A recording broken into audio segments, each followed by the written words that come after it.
as I think you know, based on the art in the background there. Phantasy Star is one of my favorite games. It was a really amazing before its time game on the Sega Master System. I have streamed it before if you wanted to get out of the archives at some point. So I was really, really excited that one of the launch titles for the Genesis was a sequel to it. And here it is.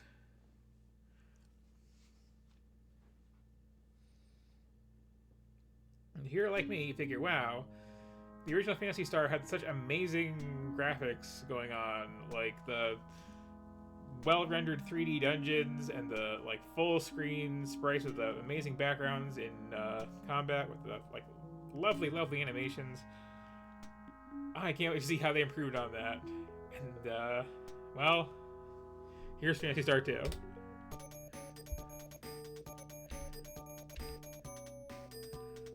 For how good this little menu screen music was.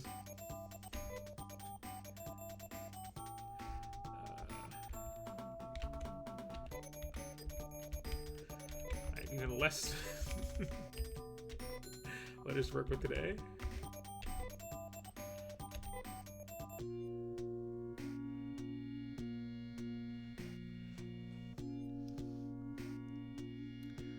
This is how the original game ended.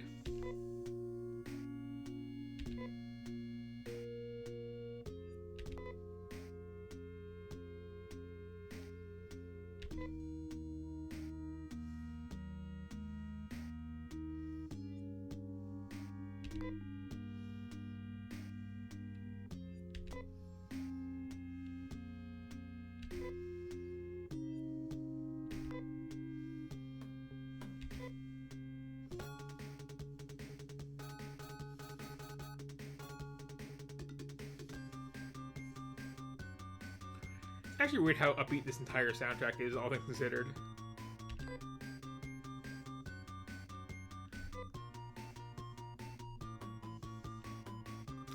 So for some reason, this game has a hard 4-letter limit for all names. Not just characters that you can name, all names.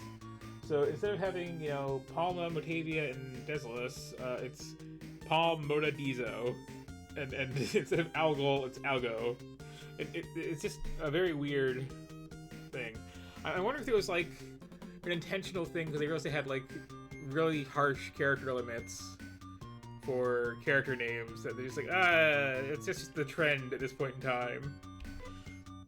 All the kids are shortening things up like that, like calling it Pokemon instead of Pocket Monsters.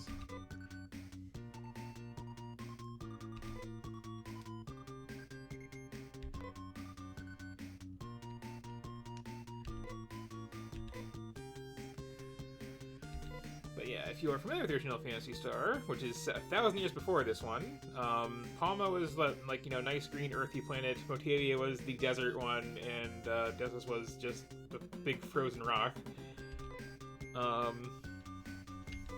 Things have changed since then.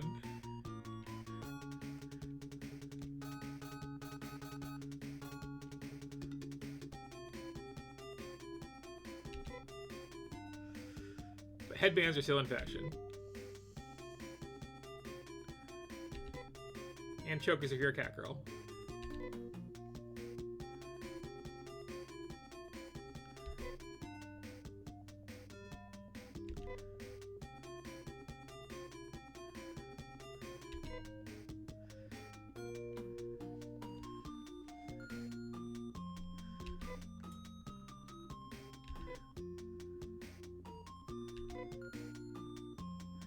So apparently a lot of people misinterpreted those ears as horns, which was the source of a joke in Phantasy Star 4 and the source of some astoundingly weird cover art for the North American version of this game.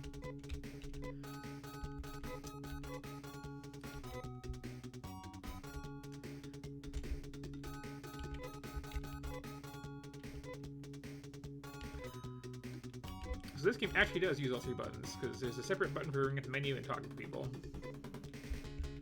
Also, that is a heck of an ambition, kid.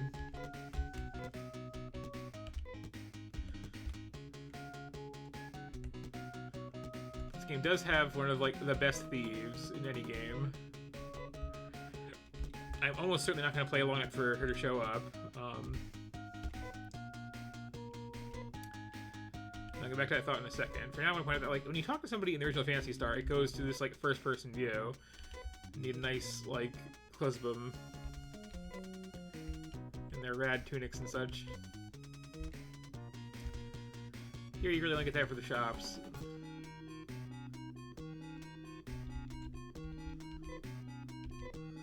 I'm actually equipped with for now.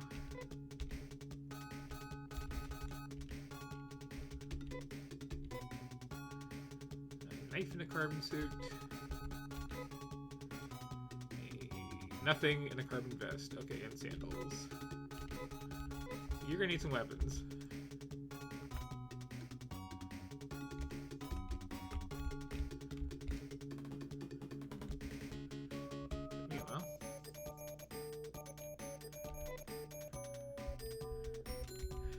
So, people who are familiar with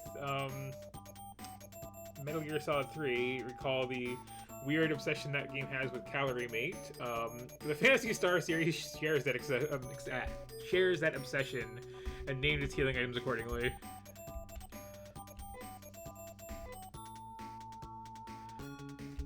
I think this is also true in the original Japanese release of the first game.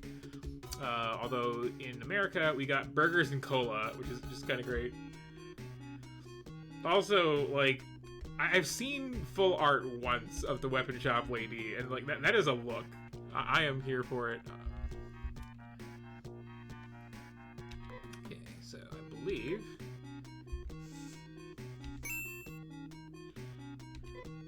I can get a couple of these for her. I hope I'm right about that. Otherwise, it's a lot of money. I love how the shopkeeper here talks too. Okay, if that was what I think it was.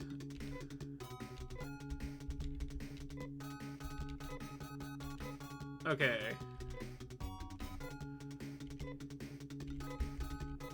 She is good to go. Wrong button.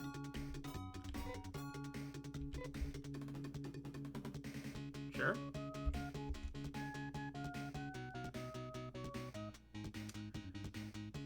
But yeah, so the Phantasy Star series always has a mix going of, like, you know, fantasy stuff and high-tech stuff. 2 in particular is very much more on the high-tech side of things. If you don't, like, go to the priest and pray to get your dead characters back to life, you go to the clone warehouse and, you know, fire up a fresh one, which is really kind of grim.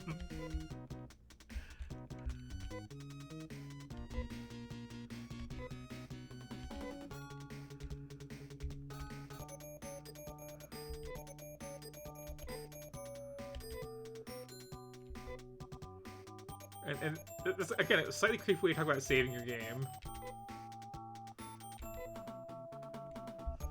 Oh, probably could use my actual name here instead of,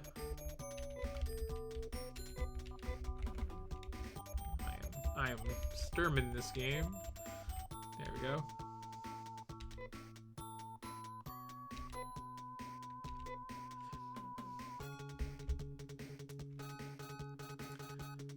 But yeah, so again, like,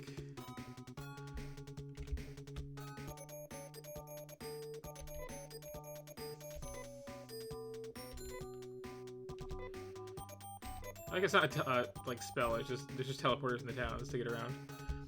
Yeah, here's where you go. Somebody dies.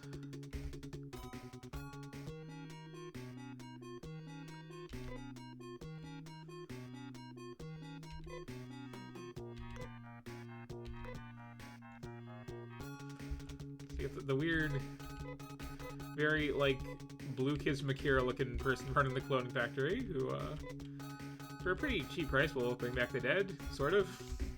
Don't think about it. And then, yeah, you can go to the hospital if you're hurt. Trying to be a bit more modern and realistic with these things. And let's see, I have a little bit of pocket money left on me. I can probably get some armor upgrade of some kind.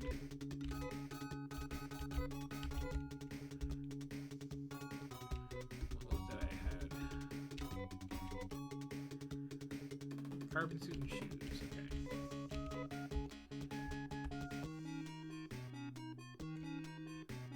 Oh, I broke actually. Okay, never mind. So let's see that overworld. We're on again Motivia, the desert planet, which is less of a desert here. It's been largely terraformed. Got these high-tech bridges over kind of dried up rivers. But, you know, for the most part, greenery.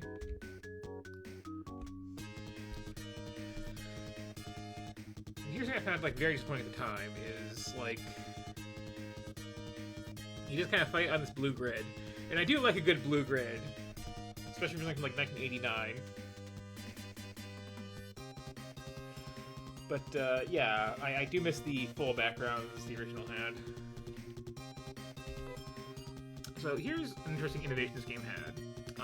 Instead of just like every round give away with their commands, we go into strategy here and just, you know, set people up with what you're going to be doing. In this case, just, you know, attack everything. And then you just hit the fight button.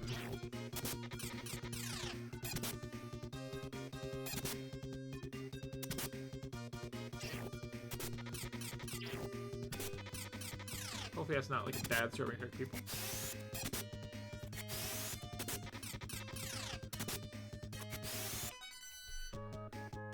And when I say you just hit the fight button, I mean you hit it once, and then if you want to, like, change your plan, you hit it again to basically pause at the end of the round and change your strategy out. So from very early on, this series was thinking about, like, the tedium of combat in RPGs.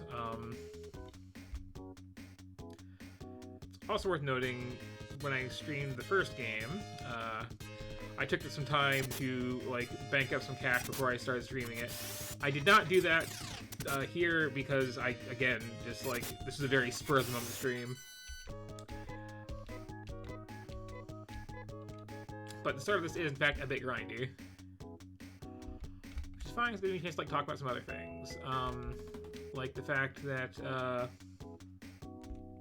there was that kid in town talking about wanting to be a thief when he grows up. And like I said, there's a thief who joins your party later on, who is my favorite thief in any game. First of all, every other character in this game, when they're in your party, will ask you if you want to, like, rename them. They don't let you rename her, because her name is a pun. Her name is Sheer Gold. And basically, like, stat-wise, she's just awful. Just a real garbage character. Who's not really good at much of anything. But there is a chance, based on her level, that if I were to have her in my party, and I walked into, oh, say, the weapon shop, when I leave, a little dialogue pops up of her just saying, you know, I'm going to take a walk for a while. And then she's just out of my party. Apparently permanently, until I go back to my personal house here.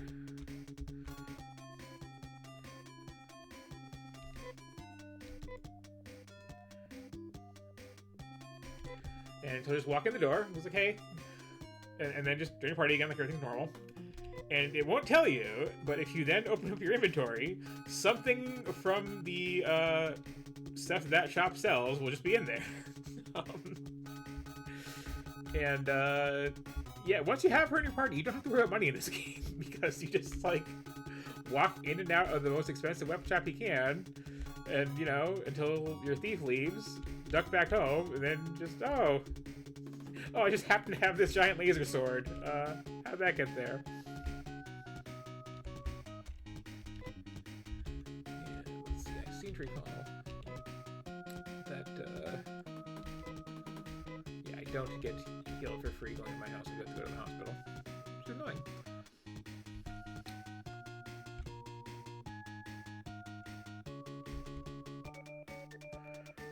So again, like, the thief in your party just actually steals stuff. And what's really great is normally, if you want to save it, you go to that, you know, save point that I visited already. Right here. I guess I'll do.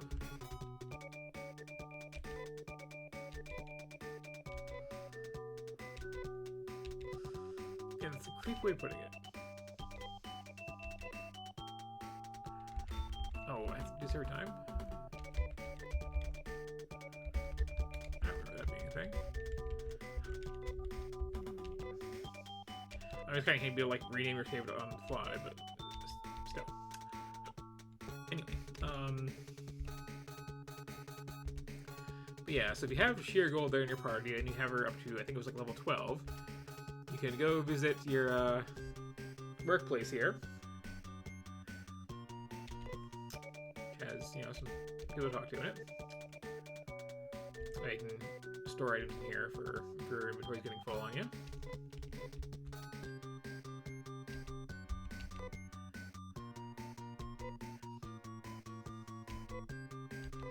Also get up and put in the platters. It's kind of neat. But you come in here with her, and if the level's high enough, she will steal the thing that records the save data, and then you just have it in your item. You can save in your inventory. You can save from anywhere. And then you take Sheer out of your party because she does suck otherwise. But like, it's a really interesting concept.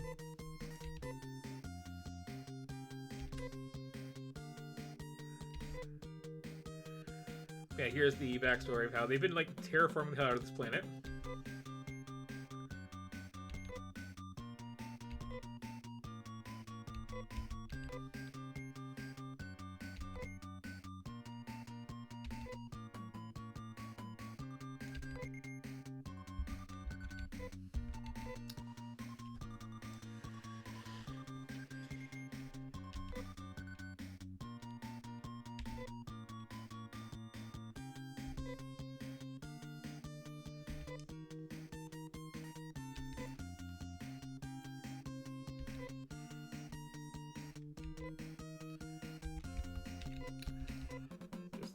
Absorb this information here. Never name anything weather brain. It never works out.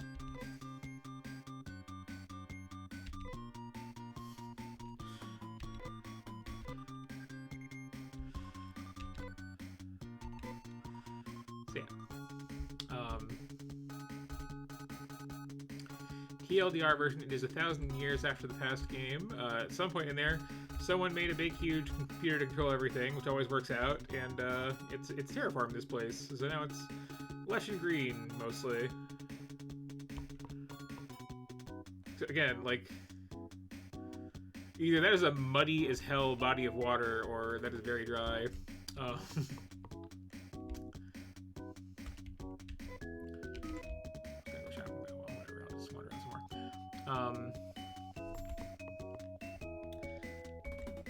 Yeah, here's the green dam as mentioned.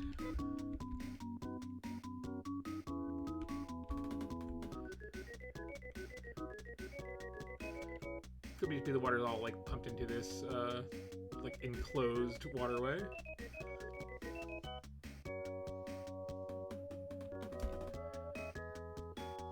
And the itinerary is like very, very finicky in this too. So yeah, I'm definitely not gonna like play a significant portion of this on stream. But yeah, it's interesting how like the timeline advances between games. It's very much more on the sci-fi end of the fence. Rather than my second character being an actual house cat, it is now a cat girl. So you know, the times there are changing. We have this auto attack thing. This way was I trying to go? Oh, it's just another town. Okay.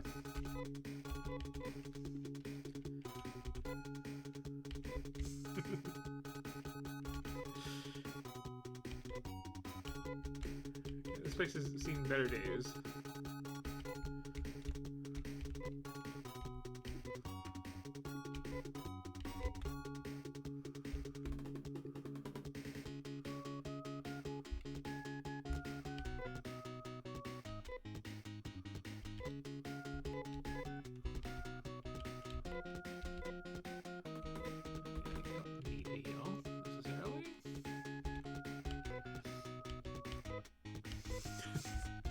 So the localization in really most of Sega stuff in this era is a little spotty.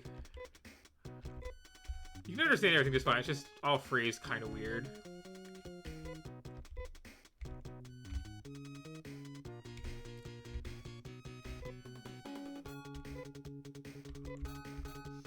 But yeah, again, I was saying before, like, the music is all very, very, very upbeat, and the plot really isn't. Like, even here at the start when things haven't really started going down yet, like, things just seem a little grim. There's the blue dam down there. It's actually a pretty small over when you get down to it. You don't use to poison me. Give me the opportunity. That's a good sound.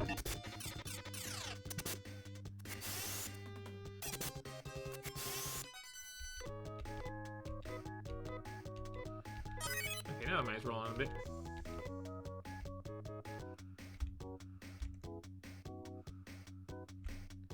Technically, I'm still trying to figure out where I'm supposed to go. This game, as was the South of Time, did come with, like, not just, well, it was the South of Time for RPGs to come with, like, you know, a little fold-out poster with monster stats and maps on it.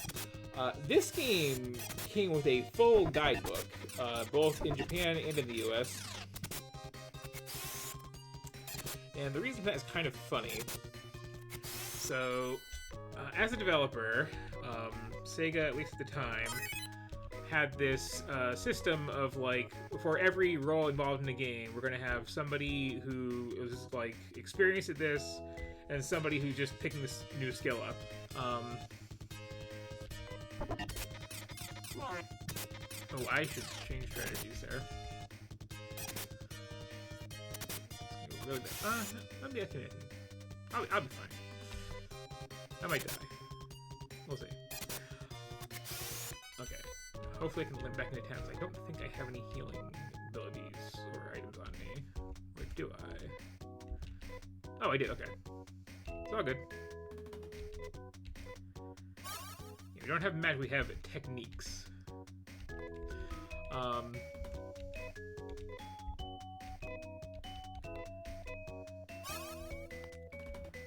Okay, that's a little weird there for a second. So was I saying? Took off train of thought just now. The sudden almost death.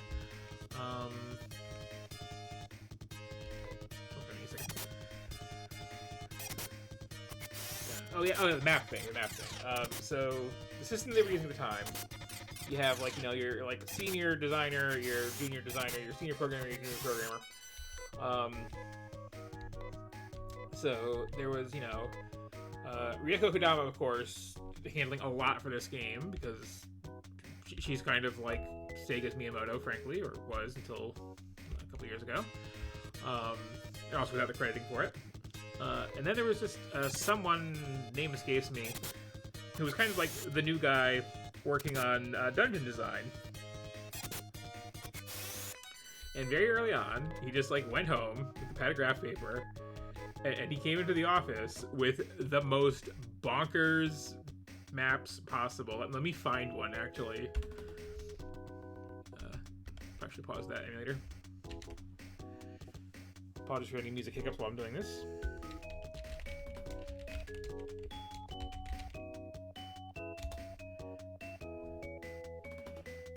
Let me just, real quick, pull up a site here. And, oh, how about just the first dungeon in the game? Or a little bit later, like, what was it? Was it the Biosystems Lab that was kind of nuts? Yeah, this'll do. So here's a map from this game. A fairly early area. A fairly early area that has, you know, 4 floors. Poison on the ground. Really mazy design. And like, you know, this is one screen that I can my mouse, basically, like right here. So this is... this is a lot for the first dungeon or like second or third in an RPG. This is a lot for like the final dungeon in most RPGs, and they're all like this, just ridiculous. So we came into the office with this, and everybody was like, "We can't ship with this. This is absurd. Like, people will hate this." But on the other hand, like, oh, the new guy worked so hard on this. I don't want to be the one to like tell him like we can't use your incredibly too convoluted and ambitious dungeons in the game. So they decided as a compromise, you know what? We're gonna leave those in there, and we're just gonna ship with a guidebook. So nobody should ever be playing Phantasy Star 2 blind.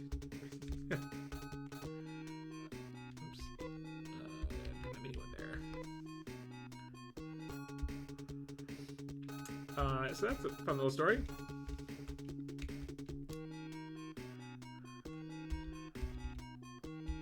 Okay, I thought I was making some bank, but I am not. This is still very expensive stuff. I also don't have a save point in time, do I? Which is why it's important to steal that thing. Well, I can teleport home for an amount.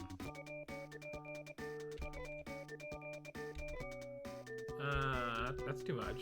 I'll walk.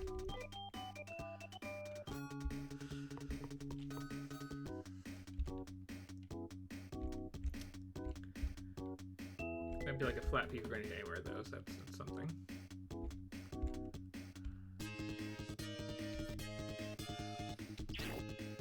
So yeah, I'm not gonna play this like extensively on the stream because again the dungeons are ridiculous and I don't want to like be tabbing back and forth to a map. You really do need one in Arc to have one. But I will get into the plot a bit. So early on, you're just gonna have your sketchy government job here. And you're being sent out to investigate things as the, computer that's run society for the last 1,000 years, give or take, is apparently screwing up. And, like, the reason monsters exist in this setting is because, the biolab that is supposed to just, I guess make, like, cows and chickens and things like that, is making this stuff. Just your giant cyclops snakes and whatnot, and that's not right. And then later on, like the rivers are all drying up because the dam controls are not working properly, and the weather is all screwed up because the climate tower is messing up. And things are getting just progressively worse like that. And you kind of get the impression of, like, okay, there's probably something wrong with, like, the master control thing here. We should deal with that.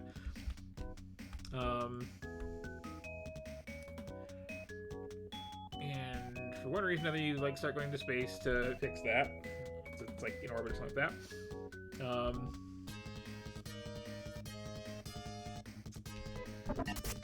that.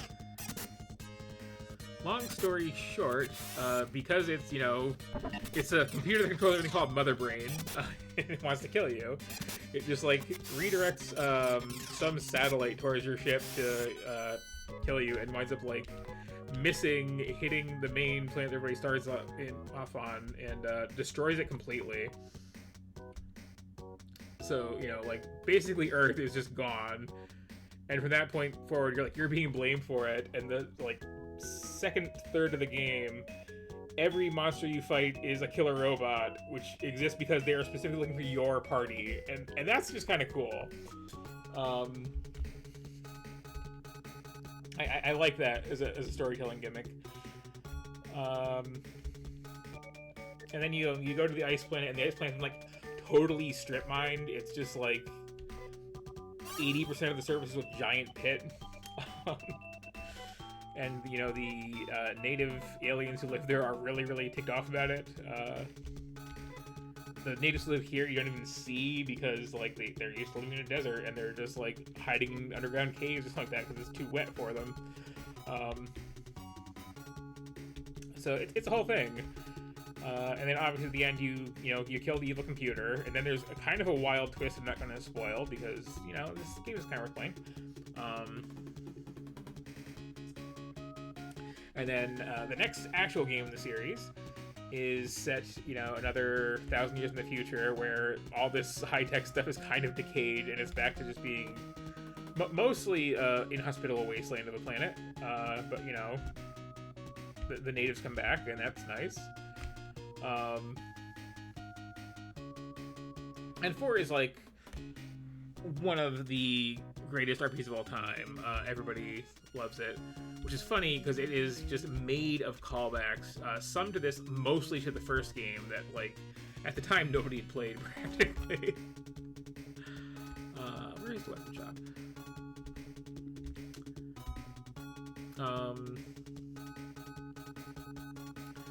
But anyway, yeah, and also, famously, this here cat girl following me around, permanently dies in this game at one point, not too far in. You, like, find her evil clone and fight her, and then, like, they both die because their, like, lives are linked, something like that. And then you have the option to just, like, run home and go to the, clone store, and it's like, oh, sorry, we had a hard drive crash. She's just gone. It's like, oh. Which is just an extra dark way to handle that. And then on top of that, the ending is a real downer. Yet we have this music. So let's see, what else can I mention about this one, because I'm getting kind of to the point of, like, I'll take a break from this. You do eventually end up with a party of 8 characters. You can use 4 at a time. You have to, like, come all the way back to your little house here to switch them out. They just kind of join after each, like, plot mission. So you have, like, here's the big fighter, here's, the healer, here's the wonderful thief, here's the person who is, like, a doctor who specializes in, like, destroying horrible biological threats, here's the mechanic who specializes in killing robots. The back third of the game has a mix of the two. Is that everyone? I think that might be everyone. Yeah, that covers it. So usually at any given point in the game, to make the drink, there is a very much a correct party to be taken out, but you can mix and match as you want, which is kind of neat at the time. This was like 1989, like switching out party members was not really a thing yet for anybody else.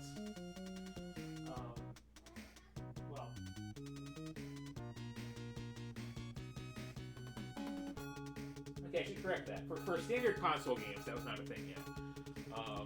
PC games, and like Dungeon Crawlers especially, were very much like, you make your characters, and then you go to the inn and form your party. But, yeah. On this side of things, that was pretty rare at the time. So, yeah, that's Phantasy Star 2. And honestly speaking, I'm not a huge fan of this one. Because, again, like I said, it looks a lot worse than the original game did, despite being on the successor hardware, which is just kind of weird. It's very grim. It's very grindy. It's more grindy than the first one, honestly. Largely because you had like new characters coming in constantly, you had to be caught up. And it has, again, the horrible dungeons. But it is important to the series, being this like really interesting bridge, both like thematically and narratively, between the first and third games. So that being said,